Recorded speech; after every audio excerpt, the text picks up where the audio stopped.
Hari Yamuna Tira Vanachari Yamuna Tira Vanachari Jaya Radha Madhava Jaya Kunda Vihari Jaya Radha Madhava Kunda Vihari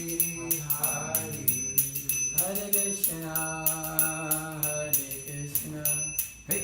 Krishna Krishna Hare Hare Hare Rama Hare Rama Rama Rama Hare Hare Hare Krishna Hare Krishna Krishna Krishna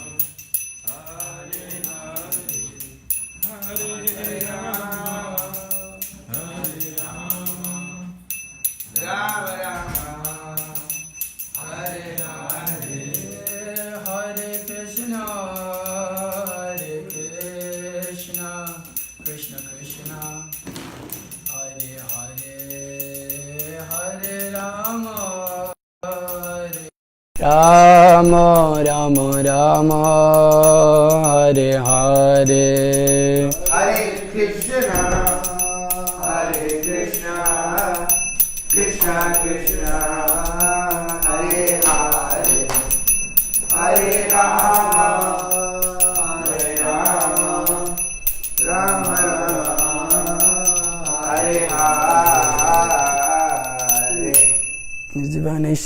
His Divine Grace AC Bhakta Swami Srila Prabhupada ki jai. Okay.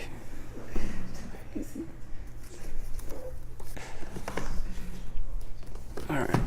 So, reading from Preaching is the Essence. Is this where we are with this purple thingy?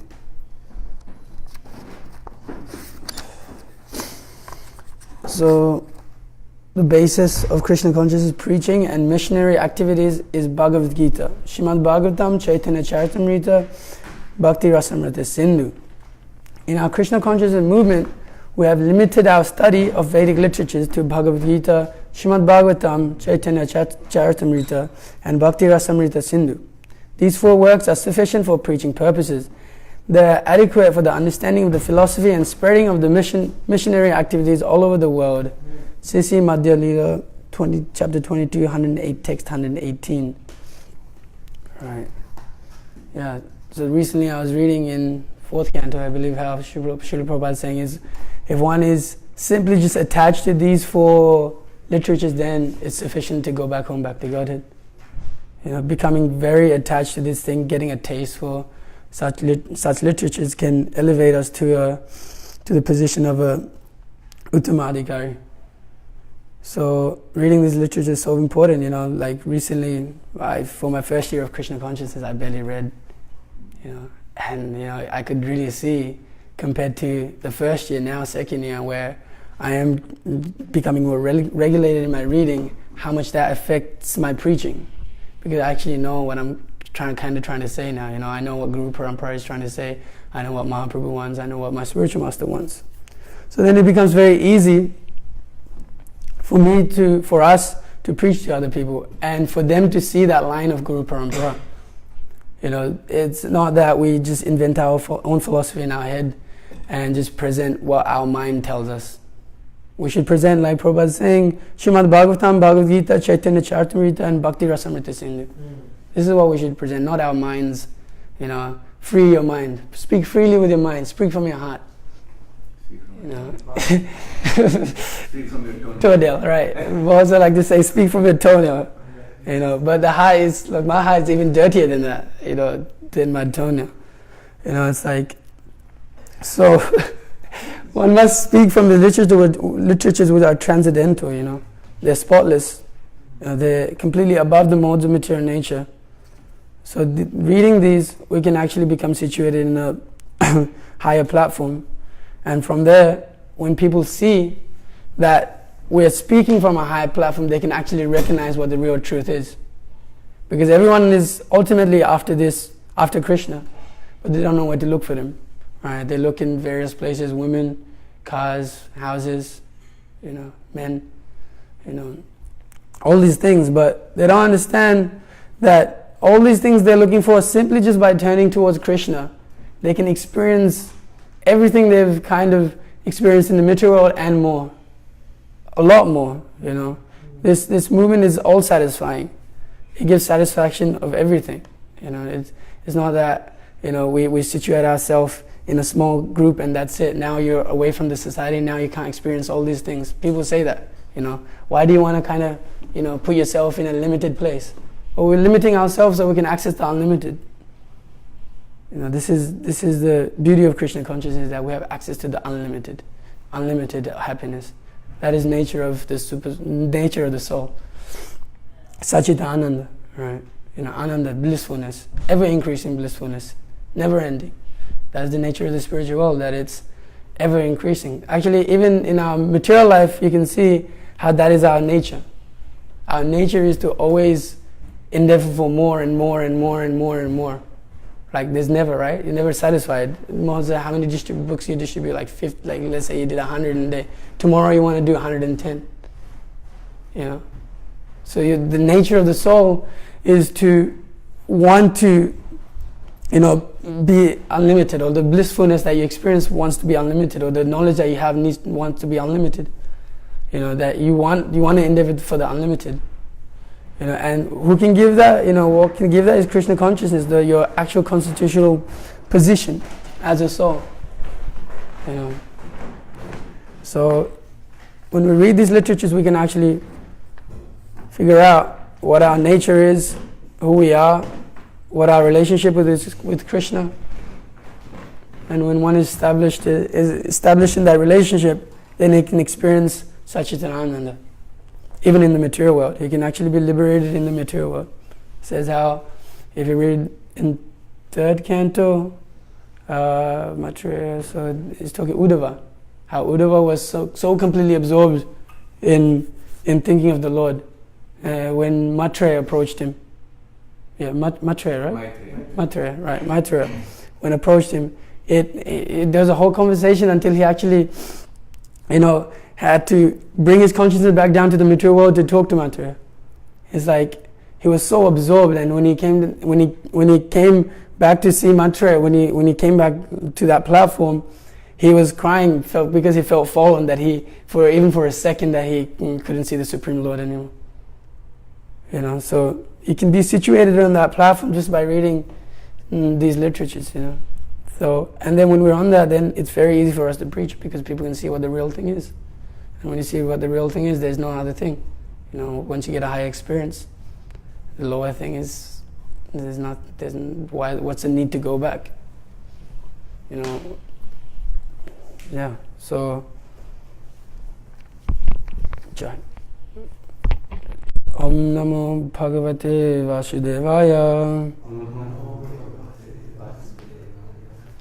Om Namo Bhagavate Vasudevaya.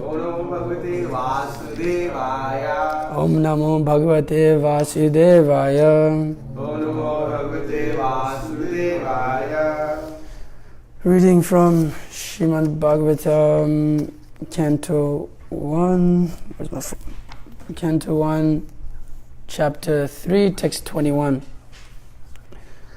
I don't want to speculate on the meter of this text. Would someone like to chant it?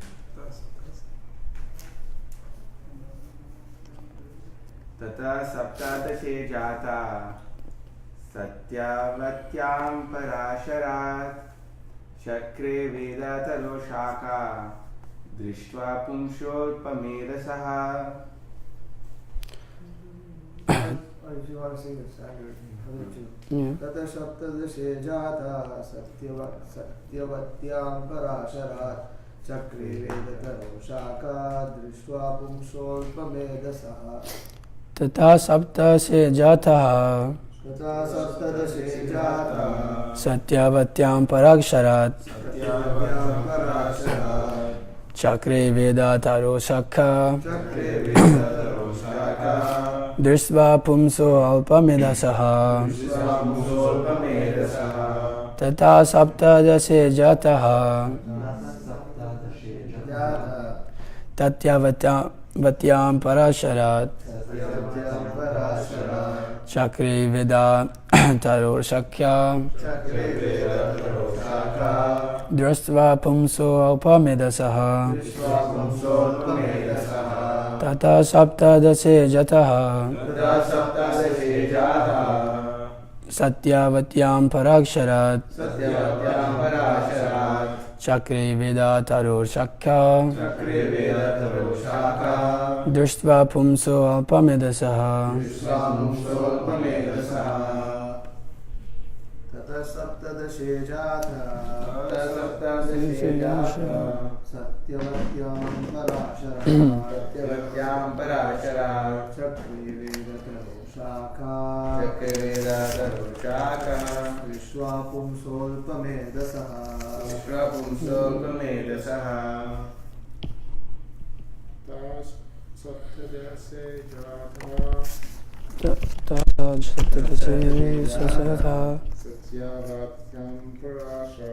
Satyavatyam Parasharat Samsarat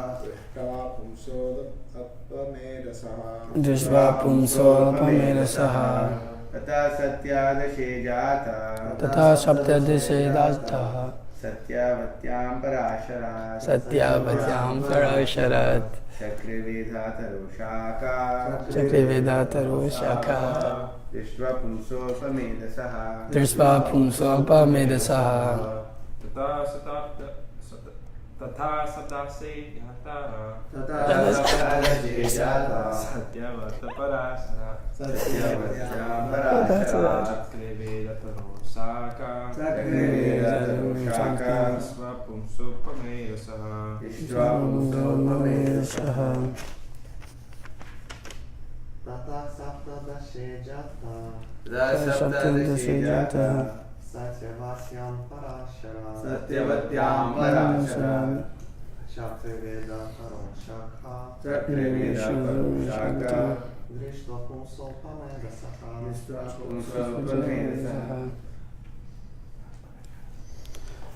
Tataha Thereafter Saptadase in the 17th incarnation Jataha advented Satyavatyam in the womb of Satyavati Paraksharat by Parashara Muni Chakre prepared Veda Tarho of the desired tree of the Vedas Sakaha branches Dristva be seen Pumsaha the people in general Alpamedasa less intelligent. Translation by His Divine Grace A.C. Bhaktivedanta Swami Srila Prabhupada Ki. Thereafter, in the 17th incarnation of Godhead, Srila Vyasadeva appeared in the womb of Satyavati through Parashara Muni. And he divided the one Veda into several branches and sub-branches, seeing that the people in general were less intelligent. Please repeat. Thereafter, in the 17th incarnation of Godhead, Srila Vyasadeva appeared in the womb of Satyavati through Parashara Muni. And he divided the one Veda into several branches and sub-branches, seeing that the people in general were less intelligent. Purport.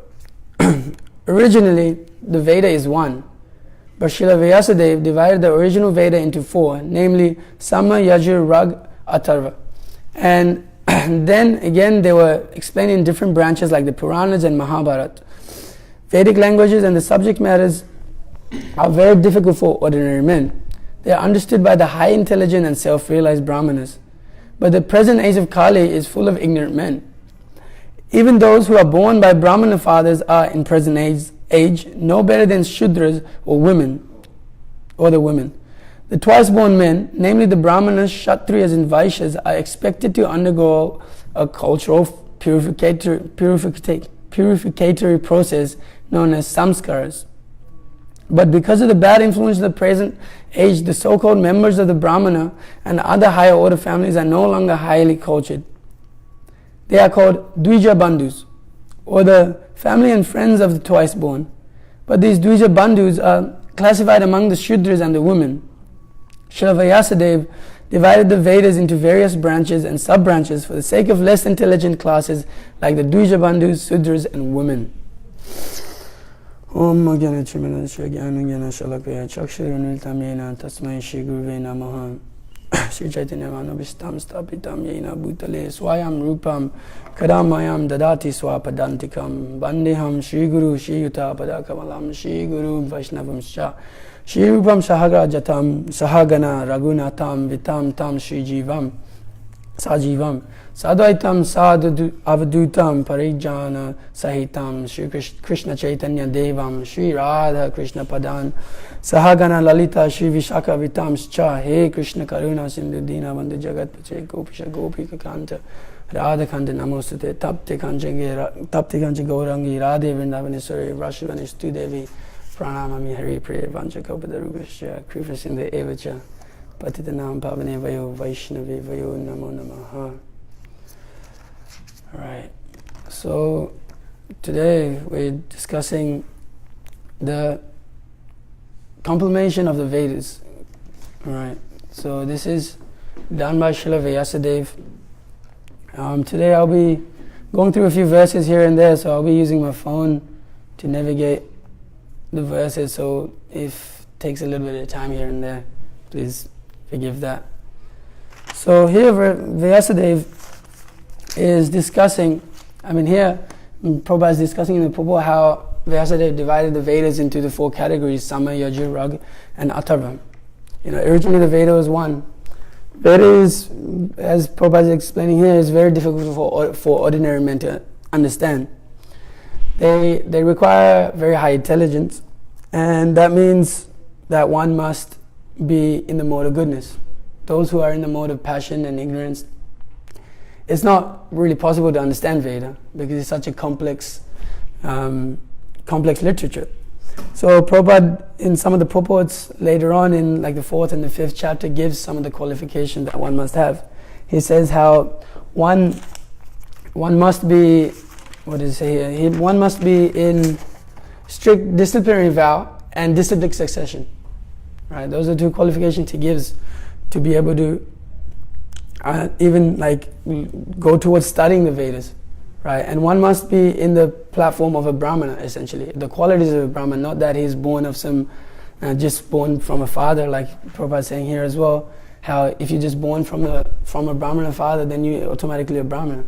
That's not what real Brahmana is. Like example is I'm from Nepal. I was living there till I was 9 years old. So you'd have the Brahmana class, the Brahmana class, the Kshatriya class, Vaishya class. Kshatriya class not so much existent. You don't really see it so much because it's new age politics and things like that. So you don't see that class so much. But you can see the Vaishyas and the Shudras. And you can see how Brahmanas, how degraded they become, instead of the Shudras becoming, Shudras, they go and drink and all this, but the popular ones are the Brahmanas. You always hear them outside your house drinking, talking all nonsense. And then when they go out of there, they're Brahmanas in their house, right? And these Brahmanas, within the house, they don't actually allow Shudras to come in. Like in our own house, we wouldn't allow Shudras to come in. And still, trying to maintain the standards of Vedic civilization, but then falling out when it's when the real standard is there of knowledge, of actually, observing all the rules and regulations and studying the literatures. This is not there anymore. It's all modern civilization, trying to modernize things. No, Vedic civilization wasn't advanced, forget it, we want phones and iPhones and all this. So one has to be actually situated in the platform of a Brahmana to be able to study such literatures. Now, we can go through some of the chapters or the verses that this goes through, like why Vyasadeva divided the original Vedas into 4, Samar and Yajurveda. This is given in the 4th chapter. What is it? 4th chapter. It's like 1:4. Hang on, 1 second. 1:424. 1:424, right? No, it's I think in 1:418 to 19 actually. So this is the purport. This is the translation.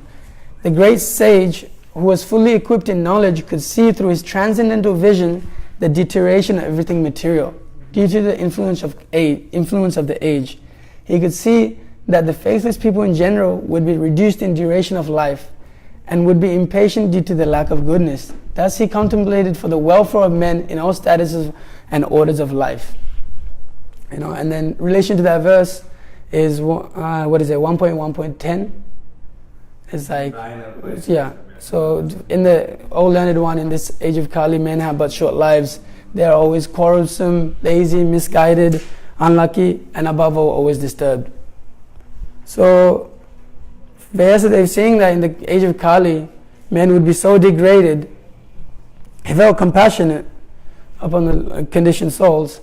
So what he did, he divided as it's stated here, he divided these one Veda into 4, Samar, Yajur, Raghur, and Atharva Veda. And then this expanded into what's called the 5th Veda, the Puranas. Right? And then Mahabharata is there, which is a historical fact and teachings through those historical facts of the Puranas. So, and the Mahabharata, because it discusses the 4 religion, 4, what do you call them? They call it Trivarkas, right? 4 goals of life: liberation, sense gratification, what's the other one? Sense gratification, economic development, and religion. So these things was what was primarily discussed by Vyasadeva in his compilation of his work of the Puranas, Mahabharata, of Samar, Yajur, Raghur, and Atharva Veda. And these were assigned to certain personalities. Each personality was given each literature to have a disciplic succession in, have a authorized disciplic succession in. And then but when he compiled these, even though he was perfect in his compilation of these literatures, in his heart he felt dissatisfaction. And we can see how, because it's explained in those chapters, we can perhaps read, I think it's 1.5.8. So how why this dissatisfaction of Vyasadeva was incurring in his heart.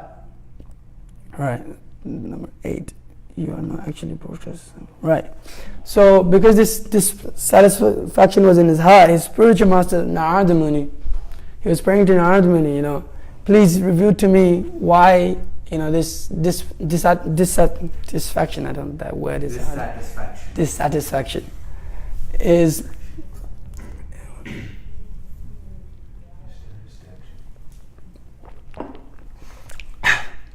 occurred in my heart. And he knew as well that it was due to his lack of explaining devotional service of the Lord. So Narada Muni appears and he's smiling, knowing the cause of his troubles. And he goes on to actually chastise Vyasadeva. What are you doing, Why haven't you discussed the Supreme Personality of Godhead's pastimes and his devotees and devotional service unto him?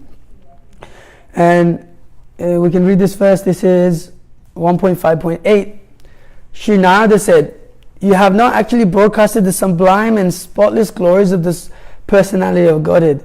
That philosophy which does not satisfy the transcendental senses of the Lord is considered worthless."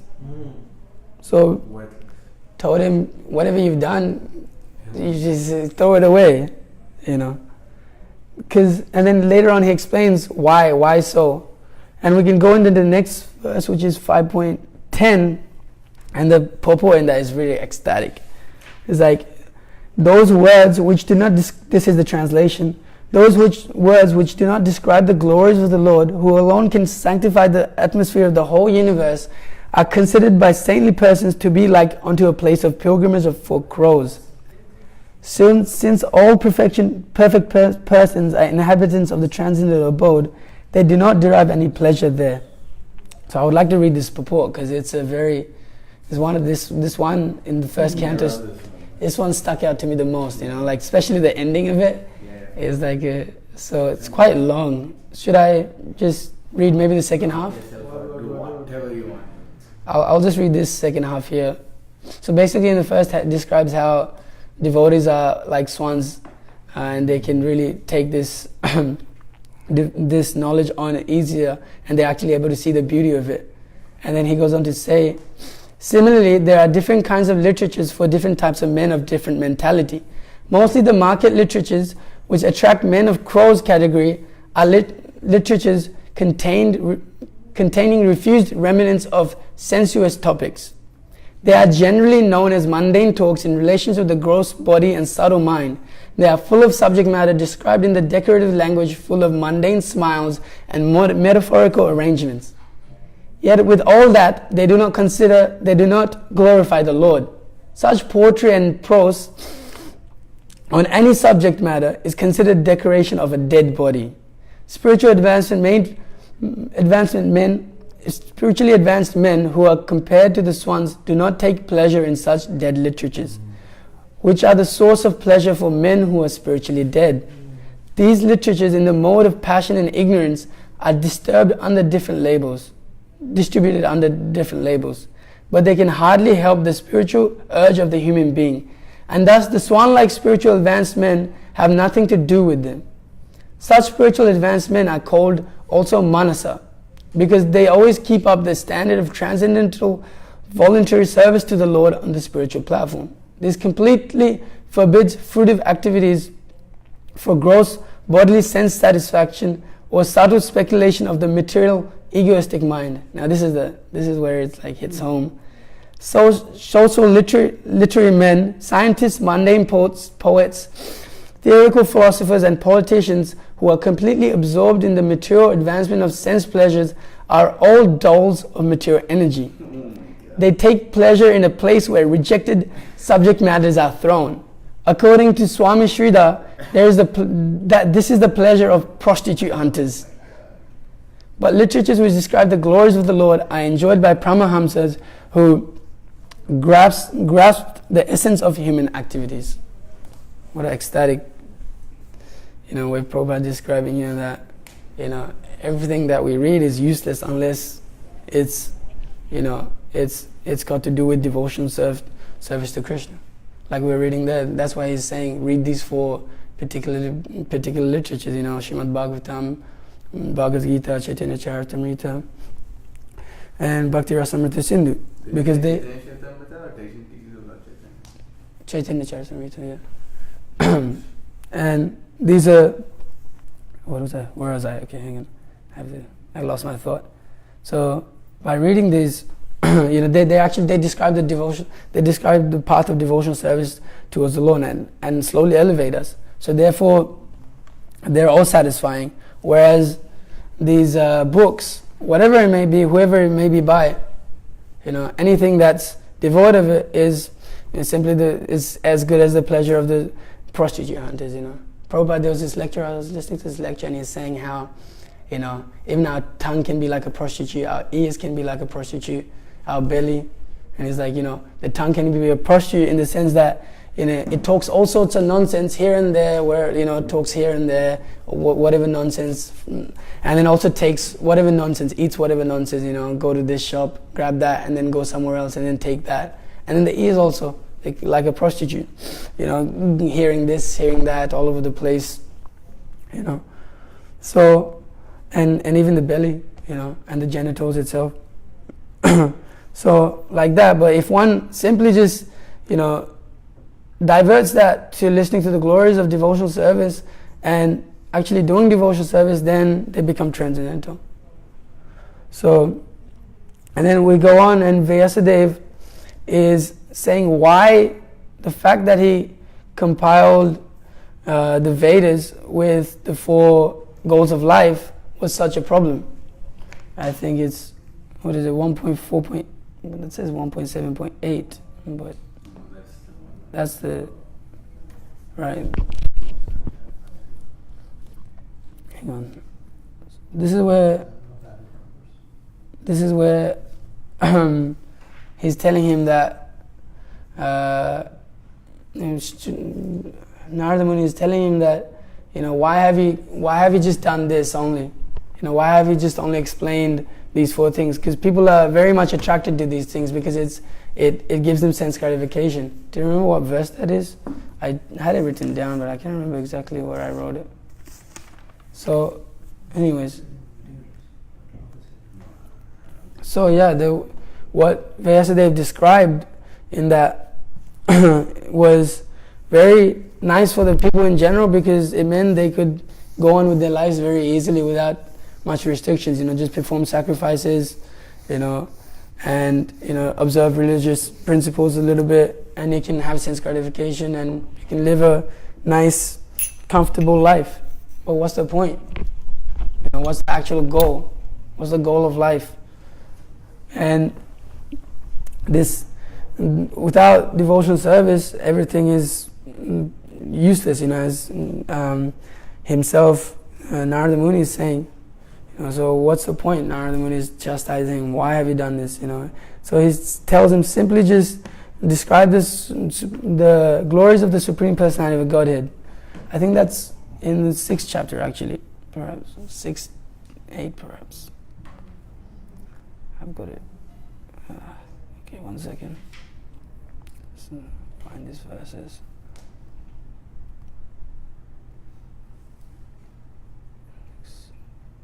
Here we go.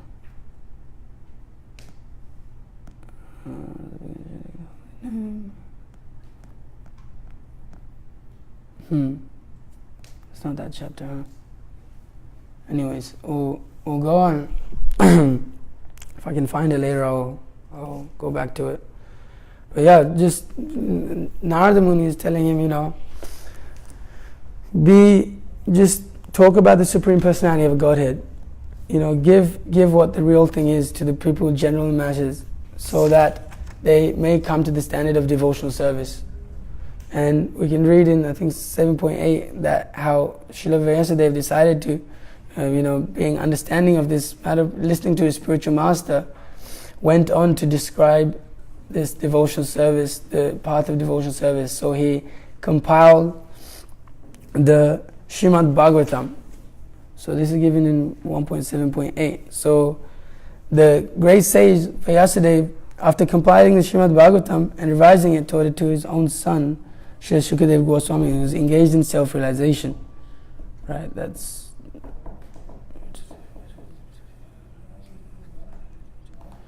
Right, so yeah. And then if we look at 1.7.6, the material miseries of the living entity which are superfluous to him can be directly mitigated by the linking process of devotional service. The mass of people do not know this, and therefore the learned Vyasadeva compiled the Vedic literature which is in relation to the supreme truth. So, him listening to his spiritual master, understanding that he was wrong in compiling just things that really, what the society kind of wanted, just for sense gratification, to live a pious life, perhaps be elevated to a higher planet, to the heavenly planets. And Vyasadeva immediately understood that this wasn't the way to go about things, because within his heart he felt dissatisfaction. So Narada Muni instructed him in that way, chastising him, give the real truth, give the real thing.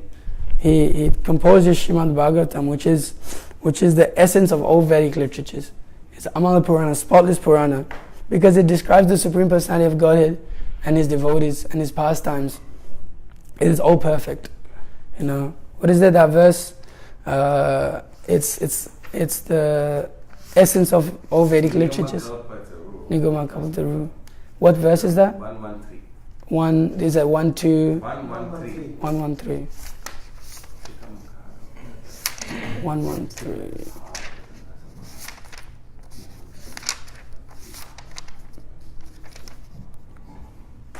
Right, here we go. So, translation to 113 is, O expert and thoughtful men, relish Śrīmad-Bhāgavatam, the mature fruit of the desired tree of Vedic literatures. It emanated from the lips of Srila Sukadeva Goswami. Therefore, the fruit has become even more tasteful, although its nectarian juice was already relishable by all, including liberated souls. So, this is our nectar. Just by reading this, we can experience so many things. Just by reading the pastimes of his devotees, we learn so much, of ourselves. We see, like, when I was reading the fourth canto, Daksha, when describing Daksha and how he was, you can see how those qualities are in yourself. And if you're seeing this, you go, wow, I see how that's in myself, and you can actually learn how to, and because the Bhagavatam describes how that personality became a devotee of the Lord, you can actually take to that process as well, and understand how to go about executing devotional service to the Lord. And this point that Srila Vyasadeva was listening to his spiritual master, Vyasadeva being the compiler of the whole Vedic literatures, he's the original spiritual master, and he's given the real truth. He's given the Supreme Personality of Godhead. So, coming in the disciplic line, all our acharyas, are very line-like. They've given everything as it is, no deviation, no compromise. It's how it should be. That's how it's spoken, not as it was, not as it should be, as it is, like Mahotsa says. So, like, there's this book on speaking strongly in Srila Prabhupada's service. On page 20, there is this. Page 20, there's the no compromise, and I want to read this whole page because it's really ecstatic. It's Srila Bhaktisiddhanta Saraswati Thakur and Srila Prabhupada himself. So, this is Bhaktisiddhanta Maharaj. He is speaking. If I were to desist from speaking the impartial truth for the fear that some listeners might be riled, is that right? Riled, I would be deviating from the path of Vedic truth to accept that of untruth. I would become inimical to the Vedas, an atheist, and would no longer possess faith in Bhagavan, the very embodiment of truth. So there's our line, like Guru saying how we should preach. Not that we twist things here and there and we advocate it for the general masses who are completely under the modes and who don't want to actually accept the truth because they want to go on with sense gratification.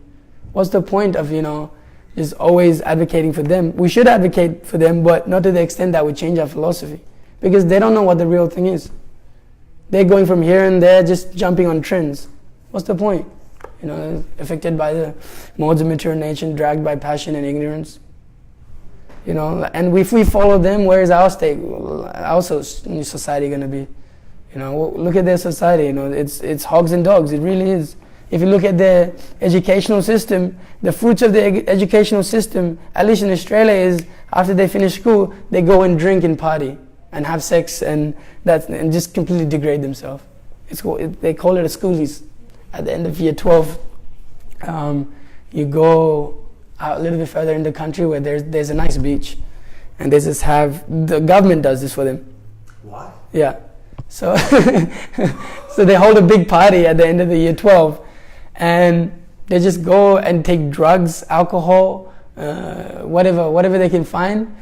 Find however many women they can find, and just completely get intoxicated. Then this is the fruit of their civilization. This is their youth. This is their future. So the government arranges all the drugs and the alcohol. Not the drugs and alcohol, but they arrange the party and it actually happens all over Australia. All over Australia, not just in like one part of Australia. They don't care. So it's like in Australia, the drinking age is like 18 or something like that. Oh, what? Yeah. So by the time you finish high school, you're 18.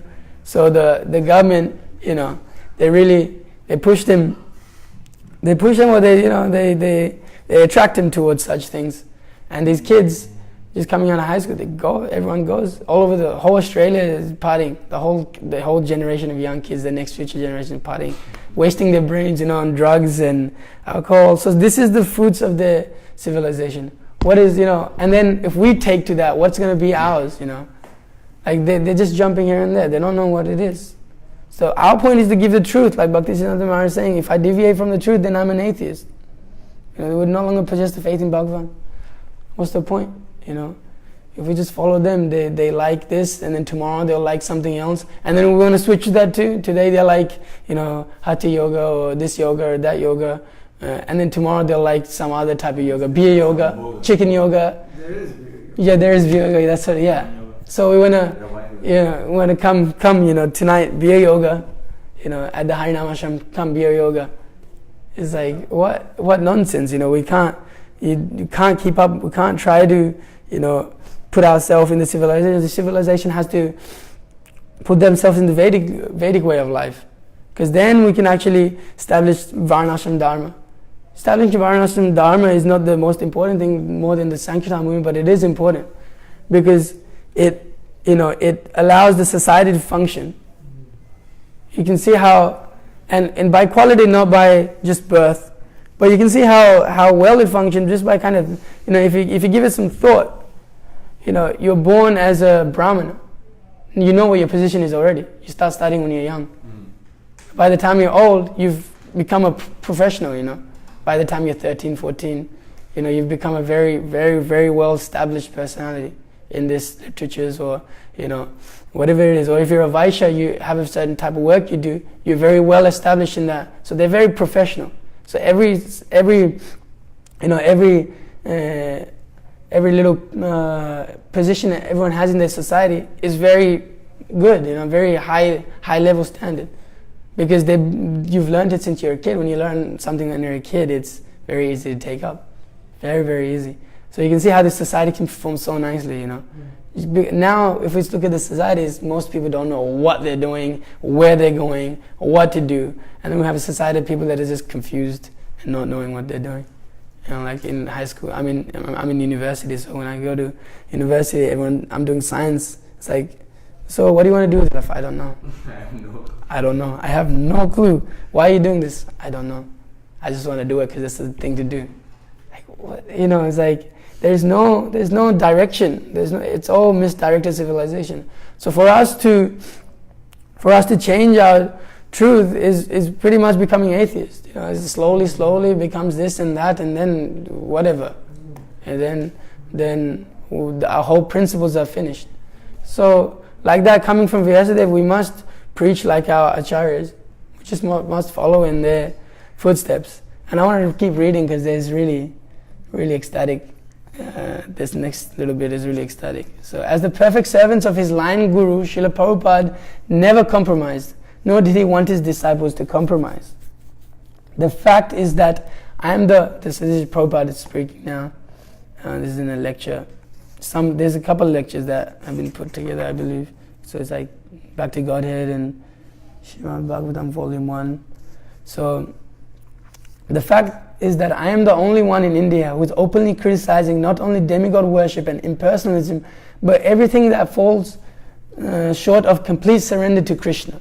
My Guru Maharaj never compromised in his preaching, nor will I, nor should any of my students.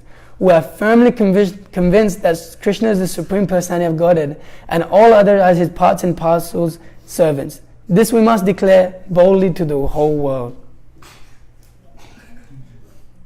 That's like, I was reading and Prabhupada is saying, when one understands that Krishna is the supreme proprietor, supreme enjoyer and supreme friend, then he can actually be peaceful and independent. And then he was saying, for those who don't understand, they engage in philanthropical work, like helping the homeless and doing all these small things, or even like diverting the Shastra into going into lower things, and not so much towards the Supreme Personality of Godhead, or establishing that Krishna is the Supreme Personality of Godhead, always talking very vaguely about that, and more about other things, like how just as Vyasadeva did, just really saying things so other people, it's like just following the trend, so you can hear some nice things to your ears and come and listen. It's like, what's the point? They're not going to really get anything. There's this big criticism of that. Speaking strongly, it doesn't bring people, it doesn't, where's the people, how many people have you brought? How many, so we want to start doing this compromise preaching and bridge preaching and then we see the quality though. If you look at the quality of devotees, if we look at this type of preaching where, you have a very, not very you don't wear dhoti kurta, you don't wear tilak, we don't really preach in a way that the acharyas want us to do it, and you present philosophy very vaguely, and it's all about, more peace and love. It's and not so much, there's this idea in Adelaide, in where I come from now, is that we shouldn't speak so heavily. We shouldn't speak about the material world as a bad place, and we should speak of it as a nice place and a happy place, and then this will attract people who, not just depressed people, but who are elevated people, like the higher society, like the guys who have money and all this. It's what nonsense, they're it's anyways,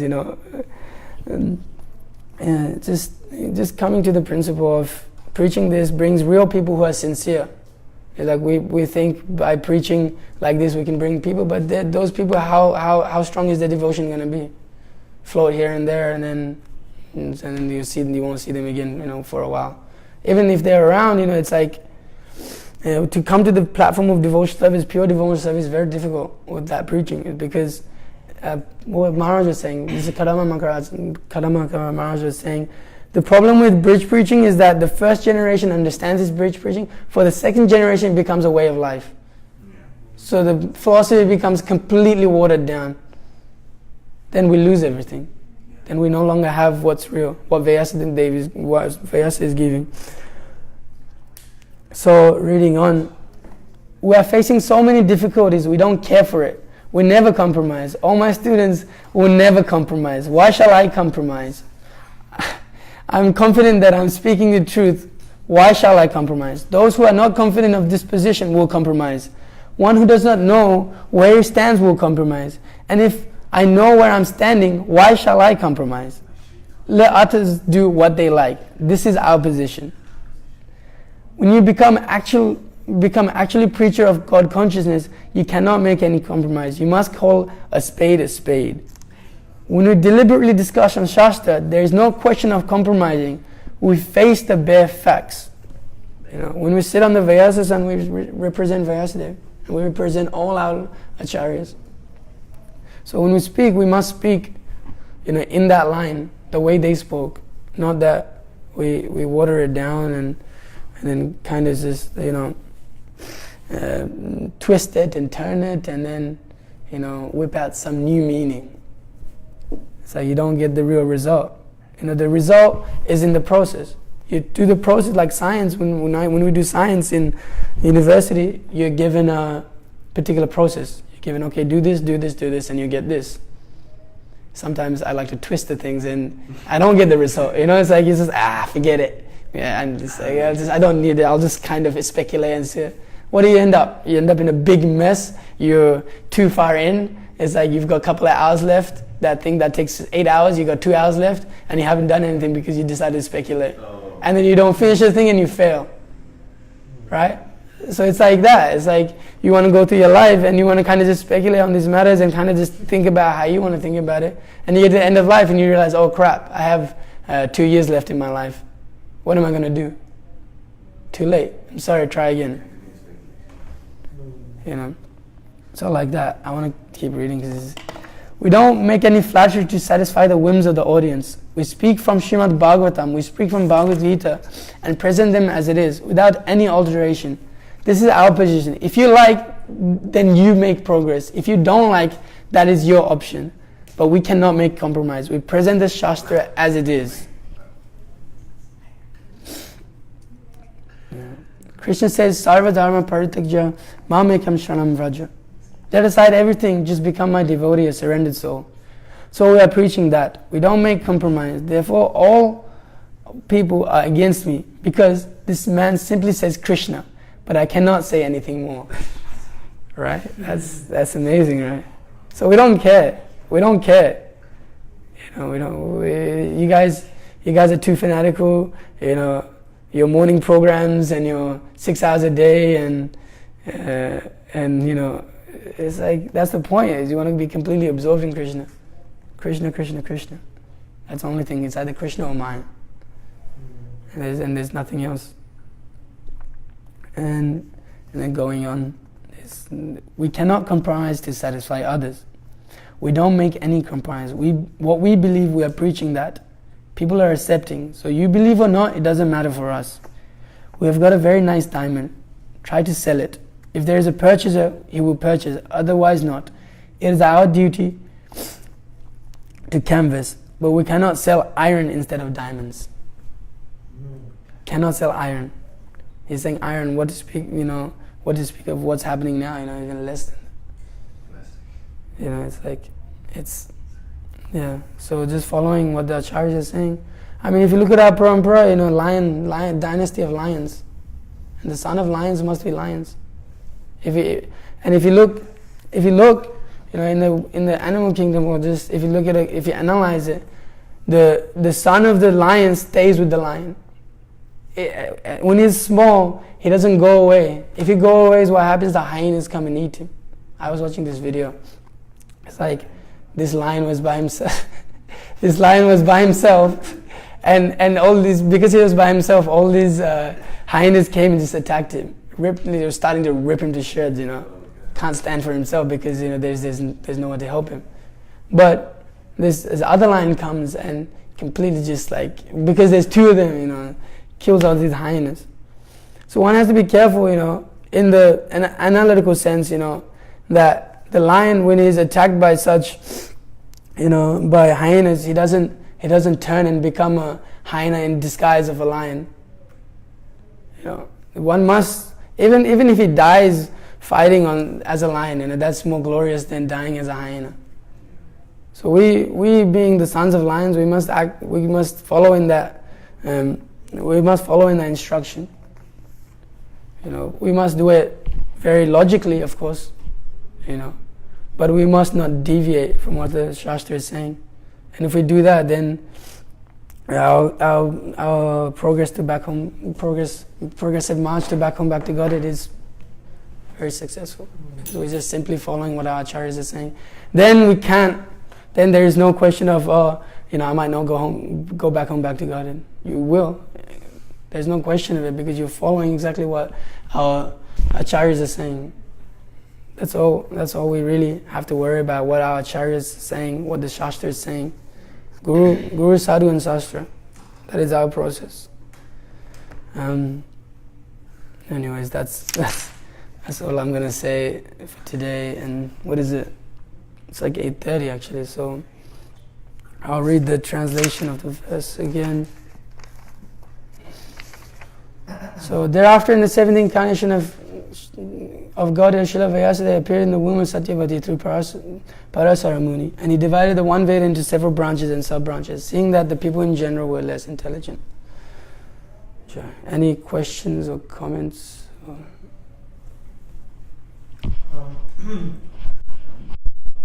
There are 2 verses in the Śrīmad-Bhāgavatam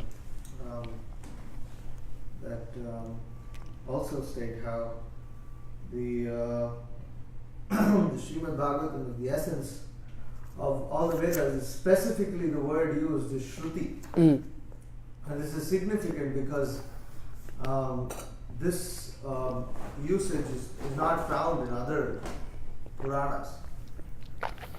So here it said in verse 1.4.7, Katava Pandave Yasya Rajeshe Munina Saha Samvada Samabhut Tata Yatraisha Satvati Shruti. So Satvati Shruti. So translation, how did it so happen that King Parikshit met this great sage, making it possible for this great transcendental essence of the Vedas, Bhagavatam, to be summed to him? And later in another place in Canto 2,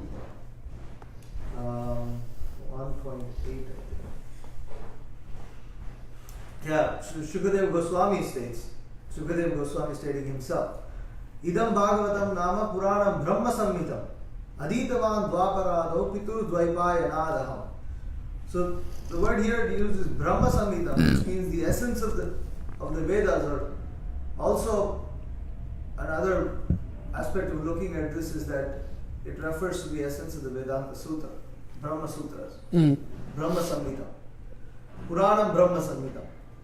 So it said at the end of the Dwapara Yuga, I studied this great supplement of Vedic literature named Śrīmad-Bhāgavatam, which is equal to all the Vedas from my father, Srila Dvaipayana Vyasadeva. So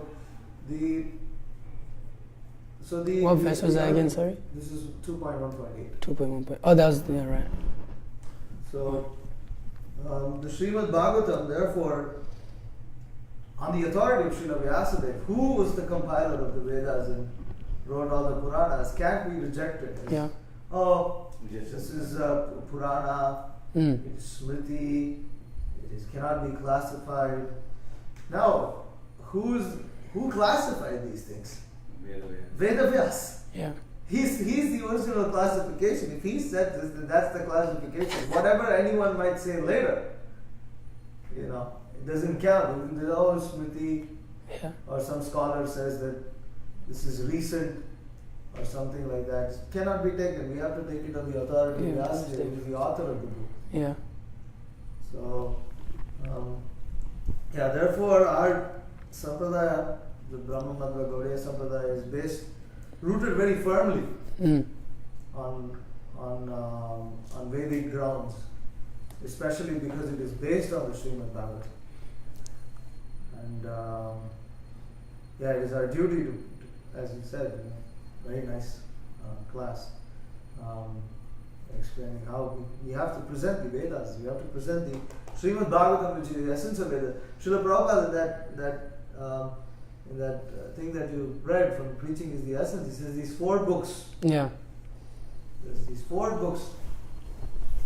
Just they're enough to achieve self-realization. Yeah.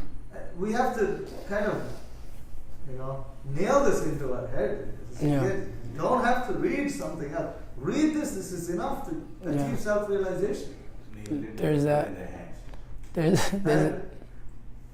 it's like Yasya deve parabhaktir eta deve tatagulo tasyaite katitahi yata prakashante mahatmaha. That when one has implicit faith in Guru, the same faith that he has in Bhagavan, if he places the same faith he has in Guru, then automatically the imports of all the Vedic literatures are revealed to him. So this is very, very, very significant that, I want to understand Radha Krishna pastimes, I want to become a Gopal or Gopi in the spiritual world. First, achieve the mercy of the spiritual master. He's telling, read these 4 literatures. Even though some previous acharyas might have written other books. Yeah. Like, it's not that Srila Prabhupada didn't know that Bhaktivinoda Thakur, for instance, wrote Śrīmad-Bhāgavatam. Yeah. But still Srila Prabhupada is stating this for a reason. Yeah. Therefore we have to follow what Srila Prabhupada said. It's not that we just jump to, acharyas in like all the way over there when we have one right next to us, It's the same thing that people do with Vyasadeva. It's the same thing, Vyasadeva is writing, this is the essence of all Vedic literature. No, this is Shruti, we reject it. We want to go to this text. We want to go to Upanishads. No, this is same thing. So, thank you for the class. Very nice class. Yeah, I was saying, I think about this point a lot, is that Srila Prabhupada is the first acharya which we have, like we eternally have him because we have him on recording, we have his voice, we have his words, we have him as a person. Like, no, we've never had an acharya before in recording. Like how much, exactly. Right, and just hearing his chanting, hearing him recite Bhagavatam, hearing him recite Bhagavad Gita. It's like there's this conception that Prabhupada's like, I don't know why this is now, is that Prabhupada's books and this is too basic. Too basic. What are you talking about? Like this is, you're affected by the modes of material nature. You don't even know what's real and what's not. And you want to say Prabhupada's teachings are basic, and you want to go on to all these whatever without finishing what Prabhupada is written, or without even understanding what is said. It's not very logical. One must go through the spiritual master. Not that you just neglect him and then go straight for the high thing, which you won't even understand. Prabhupada, so many times in the first canto he states, you're not allowed to read the 10th canto. You're not allowed to read the 10th canto until you go through the 9 cantos. Why? Because you have to become purified by reading Bhagavatam. When you read Bhagavatam, you experience so many things. It's really crazy, like everyone, I'm sure, has their own experiences with Bhagavatam. You read and it's like, it's really speaking to you. Prabhupada's personally speaking to you. This is a very minor example, and it's very cool actually, because we were after Harinam. I can't remember what chapter it was, and it was after Harinam, and I was so thirsty. No, I was so hungry. I was really hungry, and I was sitting on the train. And I had a bottle of water sitting in my in the prasadam cart, and I was like, I better read Bhagavatam. So I just opened up, and I was reading, and the first thing Prabhupada said, by drinking water, one can mitigate hunger. I was like, all right, I just drank a bunch of water. It really personally speaks to you. Even when there was a stage in my devotional life where there was a few things going on, and I was almost about to leave my family, and I remember opening the Bhagavatam because I felt really bewildered and opening it, and Srila Prabhupada saying that's when Dhritarashtra is leaving Sanjay. Dhritarashtra leaves home, right? So Sanjay just found out that he's left, and he's saying, these personalities have cheated me. And Prabhupada writes in the purport really ecstatically. I'll just paraphrase it. It says, even we had to leave our families or cheat our families for the purpose of propagating Śrīmad-Bhāgavatam. So, but this is transcendental to cheating, so it can very easily be done. It's just like it's very transcendental literature. It's not some basic thing. It's exactly like Harinam. You can go from the most basic baby to start with, to the most advanced devotee. It's not that let's say the little boy starts chanting and now he becomes advanced and he doesn't stop chanting. What kind of nonsense, It's for everyone. So Srila Prabhupada's books is for, he's made it so simple for us. It's very simple English. He hasn't made it complex. He hasn't put all these crazy fancy words that, one sentence is like, I gotta stretch my brain to understand. It's made it very easy. You just read and you apply them in your life, and you just see how amazing these books are. It's really, and you don't actually need to read anything else. So yeah, anything. There's an online question from Divyangi Mataji. She says, Hare Krishna, we have to speak truth. Sometimes it is not really pleasing for people. In Bhagavad Gita, 17th chapter, 15th verse, it says that the austerity of speech consists of speaking words that are truthful, pleasing, beneficial, and not agitating to others. And also in regularly reciting Vedic literatures. How to use these 2 points together. Speak truth in a pleasing way. Right. For your next class. Right. Supreme Personality of Godhead's name is Krishna, right? All attractive. When we discuss his pastimes, then it's very pleasing to the heart, especially hearing from a pure devotee, or devotees of the Lord. It's very pleasing and satisfying to the heart. So if one is actually inquisitive and wants to know what the absolute truth is, then he will immediately take it on, and he will immediately become in his heart, even though some of the words of truth may be very strong. And actually, it's not that, it just hits your false ego like anything, and you can't accept that. That's what it actually is.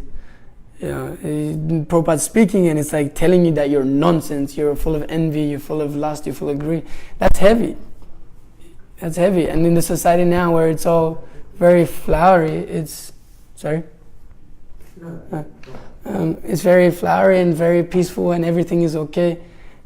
People find it hard to take it on, but for those who are really inquisitive, they will take it on easily. And in terms of how Krishna is saying, you speak the truth with pleasing words, is that truth is the pleasing words. The truth is what's actually pleasing to the heart, to the super soul, to the soul.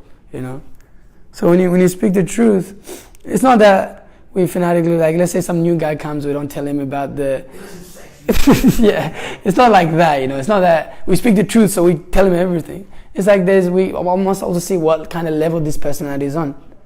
You know, we see what level this is on, and to that level we reveal that to them. And then from there, when he understands that particular truth, then we reveal what the further comes on. Like when he comes, you might not tell him, oh, this is regular principle, you must follow this, you must not have illicit, all this. You may not tell him that so much. But you may tell him, you know, devotional service is the most wonderful thing in the world. And by doing that, naturally he'll understand, wow, this has got some taste. So how do I make this taste greater? Well, by following the regular principles. You know? And it's not that fanatically we just, you know, like some new guy comes in and then we go into the fifth canto and start describing the hellish planets. That's the extreme of it, you know. So it's just speaking the truth in accordance also with what that person level that person's at, but not changing the truth. If that person asks a particular question, you tell him in the truthful way, in a logical and a way they are able to understand. Like I see Vishnujita Prabhu is a very good example of this. Is that this new boy who's coming? What's his name again? Sharon. You know, the way he's explaining to it in a very logical and a presentable way. You know, not that hey, Krishna is the supreme personality, you just must accept. This is it. That's it. We're not Christians. You know. So this is a science. Prabhupada's given this science. It says in the introduction, it says if one reads this literature, then he can. He can destroy all arguments in any argument. He can very easily, you know, establish Krishna as the supreme personality of Godhead.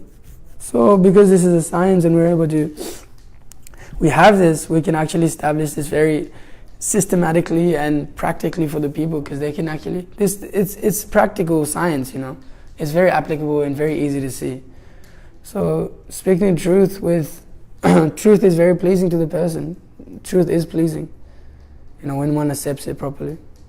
So yeah, like that. I don't know if that does it justice so much, maybe.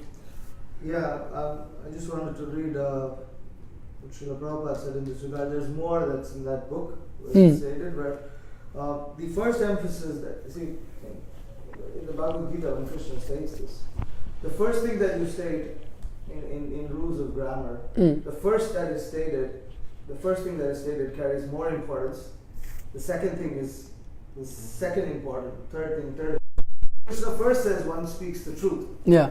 Then he uses the word pleasing. So the first thing that one must understand is must speak the truth. So pleasing is not the first important aspect of speaking. Austerity speaks. The first austerity is that one must speak the truth. Not that because one wants to make it pleasing, one gives up the first important statement that Krishna has stated. So this is very important. So Srila Prabhupada states this also. Regarding your questions, your first question was, should the devotee always speak the truth to everyone in all circumstances? The answer is yes, one should always speak the truth. But qualified devotee will be able to speak the truth always, very palatable to everyone, so that it will sound pleasing even to his enemy. That is the art of speaking the truth.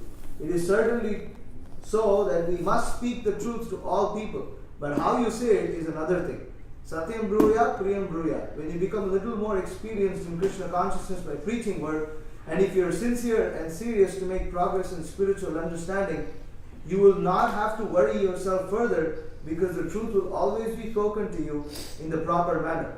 Krishna will give you that intelligence. You need not be concerned for it. Simply try to please him always by your sincere service and chanting. That's all. Sure. There you go. Very nice answer by Srila Prabhupada. So Oh my God. it's about 8. What is 8?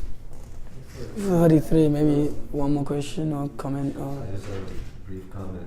So we're talking about all these people that skip, you know, I saw one person that I don't think they read Prabhupada's books, but when they were asked to read and forced to read, and they just like angrily went and grabbed the 10th canto and started reading. And they later fell away and had really gross fall downs. And there's people that water down the philosophy and want to preach this and that thing and want to pander. They want to give up the truth and pander to whatever fad is going on and not just do the regular thing.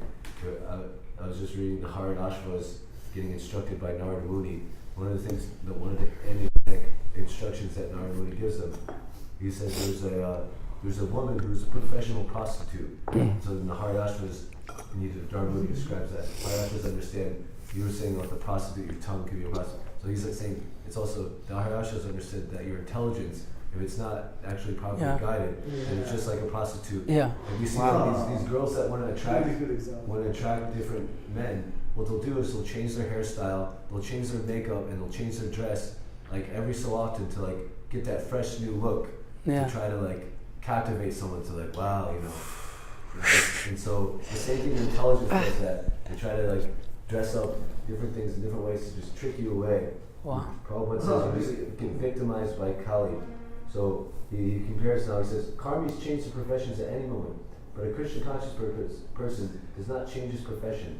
For his only profession is to attract the attention of Krishna by chanting the Hare Krishna mantra and living a simple life without following daily changes of fashion.